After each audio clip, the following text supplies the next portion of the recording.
Hello, this is Dr. Jeff Craig, Superintendent of West Aurora Schools, and welcome to episode 30 of the West Aurora 129 podcast. Our guest today is in his 24th year in education, but his first year in School District 129. He currently serves as the Assistant Principal for Teaching and Learning at Jewell Middle School. Mr. Pete Martino, we thank you for joining us today. Thanks for having me. I'm excited. Absolutely.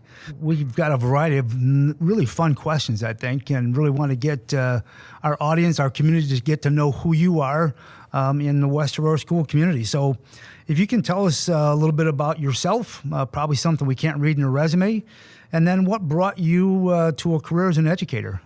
I am from Bensonville, Illinois, which used to be a lot larger, but I believe it got eaten up by O'Hare Airport, yes. east of Irving Park Road. A lot of my friends and folks I grew up with essentially got eminent domained right out of Bensonville. So I'm a product of Fenton High School. The best way for me to describe Bensonville and Fenton High School is probably demographically a small version of Aurora. So raised by Italian immigrant father who came here when he was 13. So everybody from my father's side is from Italy. Moderately large group of cousins and things like that. And my mother is Italian, second generation, and they grew up in Chicago. So lots of good food in the family, I would guess. I would say it was a normal upbringing in terms of food. I thought that it was a normal upbringing when you were raised in an Italian family. You think that that eating all of those things, like on Thanksgiving, you're going to eat lasagna, you're not going to eat turkey, and you're going to eat all these things that now I know are odd, but were not odd at the time. It was just family, right? It was just family. Now, I would say my mother also, I was unaware. She has always been really cognizant of our health, so she really just made pretty simple meals throughout, which I think has influenced me to try to be really health conscious as I've gotten older. Makes sense. So what encouraged you or kind of nudged you towards a career as an educator?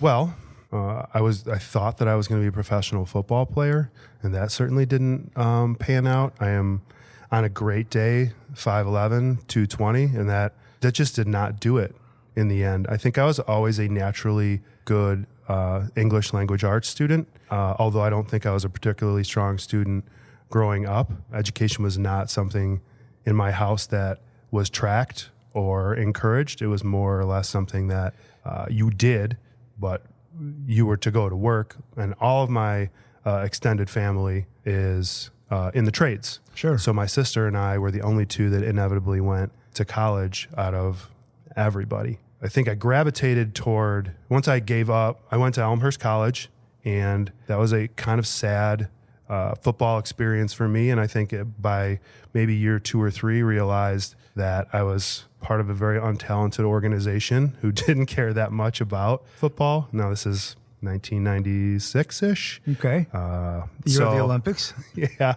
And I slowly started to wrap my head around needing to do something else. Super interested in psychology, super interested in things of that nature, but probably too lazy at that time to go through and get all of the degrees that I needed in order to do those.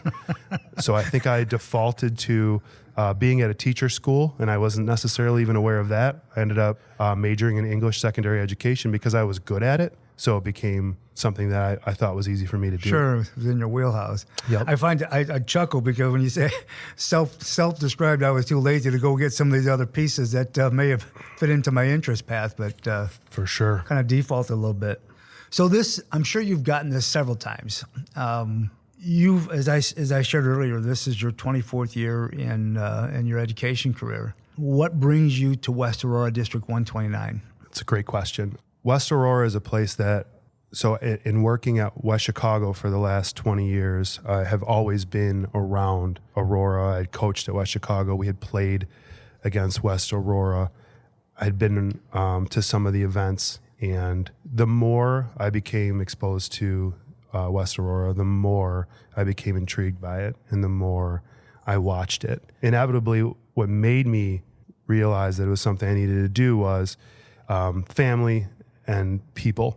So West Aurora is, I always judge a school district by how many people come back, how many alum work for that district? How many kids come back and attend their events? And in Aurora, the answer is it feels like everybody. And I can't tell you how much I love the community feel and the connection that people feel to the school and the school district. And it's almost everybody. I don't have anything negative to say about West Chicago, but that was not my experience at West Chicago High School. It's kind of a commuter campus where people come, get what they want, and they kind of go. Yeah, move and on. They don't necessarily stay. Yeah. And the more I was around Aurora, the more I saw second generation, third generation, fourth generation, neighborhoods, people, buildings named after, the legends of Aurora, people coming back and giving a massive amount of money to build football fields and stadiums and things like that. And I can't even begin to tell you, as I've gotten older, how much that kind of stuff matters to me and how much I want to be a part of that kind of stuff. Gino, my oldest, class of 23, and I joke that when he does come back, and he will come back, I want him to be the next Neil Ormond. I want him to be the one that donates and they name stuff after. Sure. Speaking of a legend, you just threw that one out there with Neil Ormond. Yeah. Neil's been around for a long, long time and makes an impact on a lot of our programs and a lot of our kids. It's so impressive. I can't even begin to tell you how much I admire that guy. Yep. He's talk about paying it forward and giving it back. He was certainly acknowledged. And my next question is probably kind of blends back into it, but you talked about your experience in West Chicago. It was a high school. It was a pretty finite body in terms of 912, one building, that community. We're in 23 buildings, 18 different schools, just a lot more bodies in general. And I think I asked you about when we have our kickoff of day one of all of our staff in one place, and it's quite a spectacle. We're really proud of what we put on. But I'd be interested to hear your impressions so our listeners can hear your thoughts about what's been your experience so far and your impressions of our school district from an employee piece and not just that sideline that you've had that you showed earlier. Sure. The kickoff I liken in my mind to almost being in like a stadium. So there's a show element to it. There's a TED Talk element to it. There's a performance element to it that is extremely unifying. So I was not familiar with that, going from a smaller single high school to a massive unit. However, it did not have a massive unit feel. It had a family feel, which it's just more validating. And of course, I'm gonna say I'm right because I want to validate my own thoughts. And it feels like a community. It feels like a togetherness. It feels like everybody's pushing in the same direction together. There's a student performance element to it. There was staff. There were politicians, and everybody necessarily came together to do and celebrate the opening of school. It's just, for me, it was extremely validating to I felt like a risk that I was taking to move districts so late in my career. Absolutely. So we're in week 6 or 7 of school. So you've transitioned back to the middle school after a pretty long stint at the high school level. But what's been your impression of our district? And I won't ask you to out Jewel, but just talk about your middle school experience and then coming to our district in terms of an employee now. When I started teaching middle school in 1999, there was no Common Core curriculum, and there was no continuity to what you did in a school. I was fresh out of college. They handed me a list of books and some materials, and they said, go get them, you bet. Tiger. And I was in Wheaton at the time, and I definitely tried to figure my life out. I taught a language arts block, and I really did enjoy that, but the amount of testing and the amount of curricular focus did not exist. So, and obviously technology has helped us catch up with that. So I would say from a teacher aspect, from when I started in 99 and so many years later, I would say that education as a whole has gotten its act together. It's gotten much more organized, and it's gotten much more technologically advanced to the point where you can help assess and diagnose deficiencies and kids that are gifted and put them in their appropriate place. And I think that's a pretty exciting development over time. I would say from the kid aspect, kids are kids. However, now more than ever, it's a focus on mental health, anxiety, and things like that didn't necessarily exist at all from 1999 and beyond. I think that is a relatively new focus. I also think now kids have a ton of access to information, good or bad. And then it's the educator and the parent's job to try to help them navigate that amount of information. I think that's a real key point that way back in the day, the instructors used to be the font of information. And now, as you say, technologically, kids can access information across the globe. And it's our responsibility to provide some facilitation, prompt questions, inquiry, and then how do we help them discover and interpret what that information means and applies to the world. So you talked about the kid aspect, and previously you mentioned your oldest, Gino, accomplished human being, accomplished athlete, accomplished student. And you and your wife, who also was an employee in the district, made a concerted decision to come into the West Aurora district in terms of where you live so your kids could access the West Aurora schools. Personally, I'm going to ask, what prompted you to make that decision? I have a lot of answers to that question, and it's very near and dear to me. I think that your children's school experience is probably the single most formative thing that you can provide for them. I think when they were growing up, they were going, and I don't want to bag on the St. Charles schools at all. They do a lovely job. However, because of my upbringing, because of my wife's upbringing, because of what I wanted for my children, St. Charles could not provide what I was looking for in terms of creating a really successful adult that knew how to grow among diversity and knew how to become a great student and somebody who can participate in so many great programs and be acknowledged for who they could become. The more I went to Aurora events, the more I went and saw the band, the more I went and saw the football team, the more I went to a basketball game, the more I fell in love with what I thought Aurora could provide for my children that almost no other school district could. And I didn't feel like they were getting anything out of their school experience.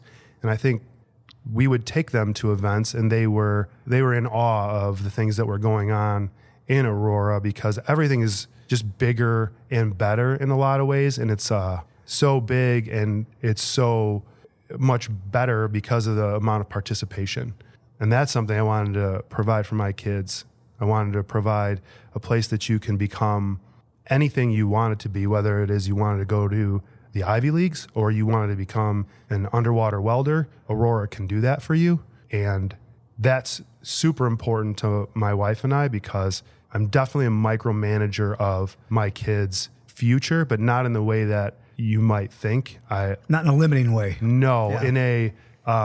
I try to really subtly direct most things they do so that they can maximize what I perceive their talents to be. Sure. I'm also not the type of parent that says, oh, well, Gino didn't like to play football, so I'm going to let him choose what he plays when he was 7. I'm not the type of person that's going to let my 7-year-old make decisions that I think are not good for them. So much for the subtlety. Well, I definitely have a lot of opinions about that, for sure. In the end, I believe that West Aurora School District, and very clearly I believe this, was so impressive to me and had everything that I wanted for my children that I picked up and moved my entire family so that we can benefit from all the things that were happening here. And obviously so that I can also, not that I needed to prove that that's not lip service, I took my own career and I moved it to Aurora because I believe in what's going on in Aurora so deeply. And I think you made 3 really big banner statements from what you feel the environment here does for your own children, from an aspect of moving your household to access those opportunities within our district. And then from a professional perspective, you put your money where your mouth was. And that was very evident. And it's something that, as you hear this through this podcast, those are some banner statements, and we believe strongly as well about what our district provides. And appreciate you putting your stamp on that. I'm going to ask you from a parent perspective, some advice that you might give. You just shared some of your thoughts about approaching kids, but we've seen, especially as kids move from elementary to middle to high school, parents tend to go more hands-off. You know, as they become teenagers and then high school kids, they don't need me around as much. We posit differently. We think we need them more. So how would you as a parent advise other parents to actively engage in their children's school lives to be more richly appreciated in what we offer here in West Aurora?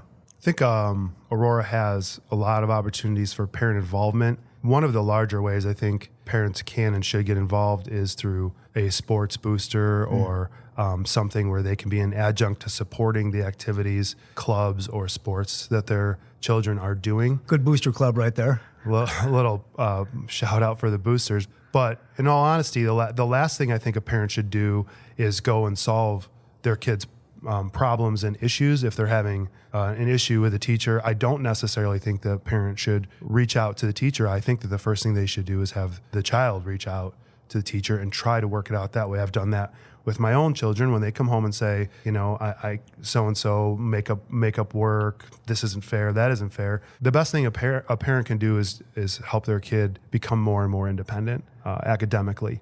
And by the time they're in high school, the parent, I don't believe, should be terribly involved in the day-to-day operation of what's going on in their classroom. I do think it would be incumbent on parents to make sure that they are attending all of their kids, encouraging the kids to get involved in things at the middle and high school level. So watching their games, going to their club activities and things like that. I think those are good, positive ways for parents to get involved. And then if they do have questions or concerns, the high school and the middle schools have a ton of support services that they can access and reach out to, and should, so that their kids can feel supported.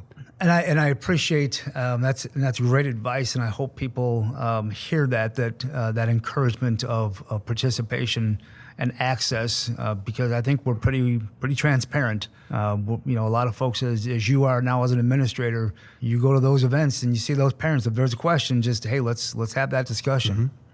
So I'm going to talk a little bit historically. You know, there's lots of misrepresentation. There's lots of those hot button items that have come to the forefront through the political schemes, through our board meetings. A lot of those really came to light during the pandemic. What are some things that you think parents should know about public education in general? And maybe you can dial that back to what are some things that parents should know about Jewell Middle School? Sure. I can put on a commercial and talk about public ed for hours, because public education has access and can provide things for kids that private education couldn't potentially ever touch. Public education can give you a dual credit Calc 3 course, and it can also give you Create, and a kid who becomes a mechanic and can own his own body shop someday.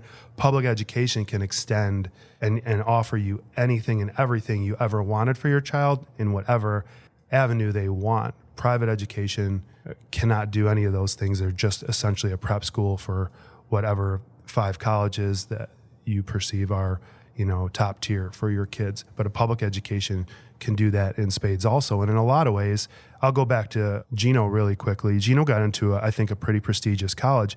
I don't think he gets into that college if he doesn't go to a school in Aurora. I think it's attractive for elite colleges to find kids in public education and give them opportunities. He also was in a high-level math class with 2 kids that went to the Ivies. Schools like West Aurora and schools and, you know, Jewell that will feed into it can help when your kid is struggling, because they have a full battery of support services that private schools cannot provide your kid. Sure. And then they're going to have a pretty high level academics for kids that are talented and gifted as well across the board at Jewel, as well as at the other middle schools that will feed into the AP and honors courses at the high school.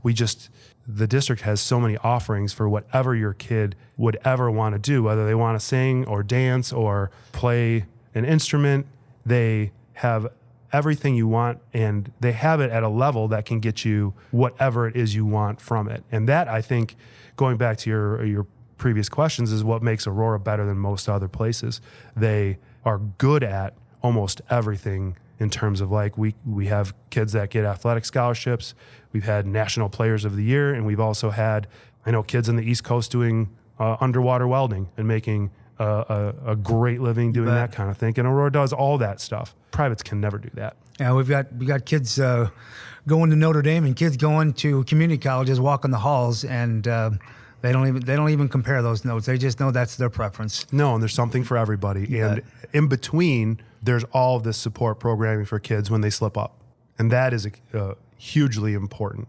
Well, you have a unique lens as a parent and a professional, and so great insights, and I'm hoping that parents hear that. And John Q. Public, to have an appreciation, taxpayers of our school district, that what we do is not just carrying on, we're building good human beings as well. And so I appreciate your comments. I'm going to ask you a really, really big picture question, and that's about, I'll sit back as superintendent, but also as a fellow educator. How would you counsel us as public educators to improve what we do and what we offer for our students in our community? I think the most important thing administratively is to be very selective and very careful about what you're following, what you're purchasing, what you're doing that inevitably can become a flavor of the day. I don't think if you're trying to access things that people are selling you as the golden goose that's going to change student behavior or the be-all, end-all for student tracking so that you can diagnose their academics, I think schools in general have to be very careful about just purchasing platforms and purchasing things that they believe are going to fix the problem. I do think it's important administratively to make certain that you're keeping things simple enough that you can stay doing the things that are best for kids daily, weekly, yearly, so that it's a simple game. If you care about kids and if you care about their well-being and you are trying to take care of the adults, it can be a simple game. And I think a lot of times educators are looking for the next big thing Absolutely. To try to fix it all and fix it all fast and easy. And I think sometimes educationally our efforts go in the wrong direction. The other thing that observationally I genuinely worry about, and my advice to educators now is, I think teacher burnout is terrifying, and I think it's a very real thing. And it's counterintuitive. Teachers and administrators, inevitably, they stay doing the same things because it's comfortable and because they're set and because it can become easy for them. However, as a victim, I think myself of, making really deep grooves in a couch and sitting on it, the best thing you can do in a lot of ways is make yourself uncomfortable. As education evolves, change things that you're doing in your career so that you can stay fresh. Because if you do not do that, you become unhappy, and you become subconsciously unhappy to the point where you've been repeating yourself so long that you don't know how to say or do anything else. So I do worry about teacher and administrative burnout as time goes on. The advice is to try to change things as much as humanly possible so that it can remain fresh for you. So get out of that rut whenever you can. You got to. Absolutely. Well, I appreciate our dialogue today. Thank you so much for sharing your thoughts. Thank you for sharing your family. And thank you for sharing your craft of your trade educationally with our Jewel Middle School and with our West Aurora School District. We're glad you're here. Thank you for sharing your time here today and your wisdom. We really appreciate it. All right. Thanks for having me. Absolutely. Please remember that you can find us wherever you can get your podcasts, including iTunes, Stitcher, SoundCloud, and the TuneIn Radio app. Thank you much, and we'll talk to you next time.